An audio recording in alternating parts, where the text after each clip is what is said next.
আর ৫টা what I it in a day এর থেকে আজকের what I it in a day আলাদা। তার কারণ আজ ছিল শিবরাত্রি, আর আজকে বেশিরভাগই মিষ্টি জাতীয় খাবার দাবার খাওয়া হয়েছে সারাদিন। একদম দুপুরে খেয়েছিলাম হচ্ছে লাঞ্চে আজকে সাবু মাখা, যেটা মা খুব সুন্দর করে মাখে আর খুব কম উপকরণ দিয়ে, আর একদম মিষ্টি ছাড়া আমরা সাবু মাখাটা খাই, কারণ খুব বেশি মিষ্টি মিষ্টি হয়ে যায় ব্যাপারটা নয়তো।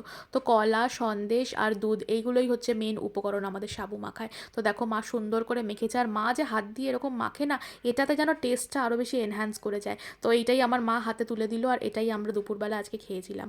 আর রাত্রিবেলা খেয়েছিলাম হচ্ছে আমরা আজকে লুচি, ফুলকো ফুলকো লুচি আর কি। আর লুচির সাথে হয়েছিল খুব ঝাল ঝাল একটা আলুর তরকারি, কারণ সারাদিন এত মুখটা মিষ্টি হয়ে গেছে যে ঝাল ঝাল আলুর তরকারিটা ছাড়া আজকে বাঁচার কোনো উপায় নেই। আর মার লুচিগুলো আজকে ফুলেছে দেখো। আর এইভাবে লুচি ফাটাও কারা তোমরা বলো তো? আমি তো অলওয়েজ এটা করি।